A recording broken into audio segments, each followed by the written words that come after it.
16 zones అవుతున్నాయి total. So we need 16 stretcher carriers. And plus one at each medical camp.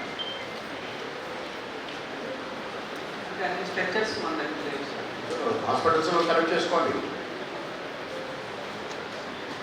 డ్రింక్స్లో కానీ మన పులివెందులో కానీ collect చేసుకోండి, పెట్టుకోండి. అంటే ఓన్లీ మన మెయిన్ ఈ షిఫ్టింగ్ చేసేది ఉండవు మనకి, ఎందుకంటే main cloth structure.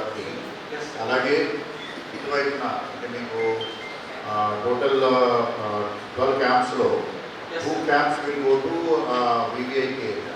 Okay, 10 camps ఉంటాయి. 5 క్యాంప్స్ దిస్ సైడ్ ఉండాలి, 5 క్యాంప్స్ అదర్ సైడ్ ఉండాలి. అండ్ ఈ 5 క్యాంప్స్లో మీకు అడ్వాన్స్ లైఫ్ సపోర్ట్ సిస్టమ్ ఉండాలి. అండ్ సీనియర్ కన్సల్టెంట్స్ ఉండాలి. ఓకే, సో ఇక్కడ కానప్పుడు then again they will be shifted to these hospitals. On 30th morning in the Collectorate Kadapa, and 31st at 4 o'clock there will be a mock drill at the venue. With respect to Jones lo untaru, respect to everything except people, everybody will be there on the at the venue. Whoever is, whether the TTD or police or fire or so everybody available. There will be some mock drill exercises will be there. And some evacuation of people would be demonstrated, and some random tasks also will be given, and then including your ambulances also. Everything which is dealing with the crowd management and people management will be shall be available and ready for action by 4 p.m.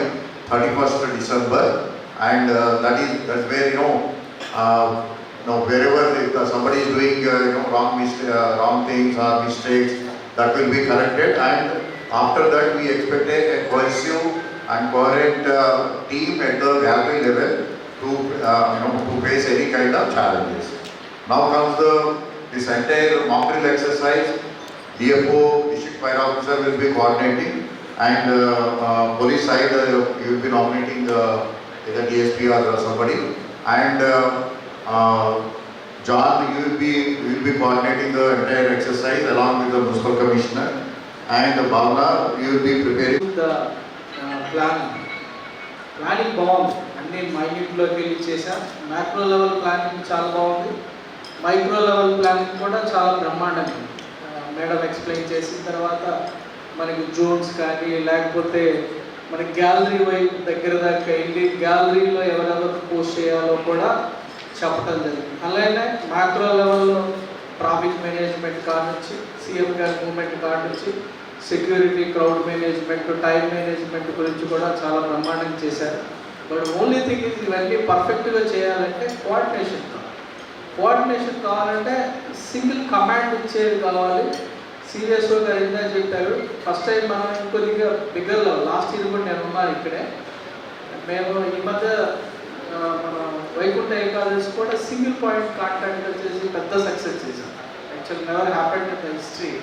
దాదాపు 7,83,000 మంది దర్శనం చేయించాము. దానికి ఒకటే ఏంటంటే technology. మనం కూర్చున్న మన ఏదైతే కమాండ్ కంట్రోల్లో ఉండే వాళ్ళు స్మార్ట్ ఎనఫ్గా ఉంటే కిందకి కరెక్ట్గా డైరెక్షన్స్ వెళ్తాయి, కమ్యూనికేషన్ వెళ్తాయి. అందుకని కమాండ్ కంట్రోల్లో ఉండే వాళ్ళు ఎవరినెవరిని పోస్ట్ చేస్తారు, ఎంత బ్రహ్మాండంగా వాళ్ళు సిచ్యువేషన్ అసెస్ చేసి ఫోర్కాస్ట్ చేసి ఎక్కడికి ఎలా డైరెక్షన్స్ ఇస్తారనేది వెరీ వెరీ ఇంపార్టెంట్. అది ఈవెంట్ మొత్తం కవర్ చేస్తాం సార్. ఇది మీడియా కవరేజ్ ఉంటుంది సార్. పాసులు అవుతామని తెలిసి as in last year district administration వాళ్ళకి కావాల్సిన పాసెస్ జారీ చేస్తాం సార్.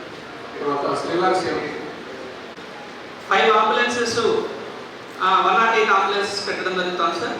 అలానే 2 టీటీడీ తరపు నుంచి పెడుతున్నారు సార్. ఒక 3 ప్రైవేట్ హాస్పిటల్స్ నుంచి అంబులెన్సెస్ వాళ్ళు రిక్వెస్ట్ పెట్టడం జరిగింది సార్. కాబట్టి 10 అంబులెన్సెస్ మనకి ఆ రోజు అవైలబిలిటీలో ఉంటాయి సార్. అలానే ప్రతి దగ్గర స్ట్రెచర్స్, అలాగే గ్యాలరీస్ 149 గ్యాలరీస్ అన్నారు సార్, కానీ 129 అన్నారు. కానీ అది ఎక్స్టెండ్ అయితే 149 గ్యాలరీస్కి మేము స్టాఫ్ని డిప్లాయ్ చేయడం జరుగుతుంది సార్.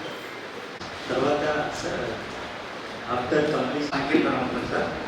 అది ఉండడం వల్ల భక్తులందరూ కూడా అక్కడే దాంట్లో ఇన్వాల్వ్ అవుతారు. సో బీబీఈపీ గారు మరి ప్రోగ్రామ్ ప్రకారం రిసీవ్ అయిన తర్వాత ఆ యొక్క ప్రోగ్రామ్ అవుతుంది సార్. అంతవరకు వితౌట్ ఎనీ ప్రాబ్లం తర్వాత ఎటువంటి పోకుండా ఉండడానికి వాళ్ళని అక్కడే కన్ఫైన్ చేయడానికి ఒక రామనామ సంకీర్తన ఒక హాఫ్ అన్ అవర్ పాటు ఆఫ్టర్ కంప్లీషన్ అవుతుంది.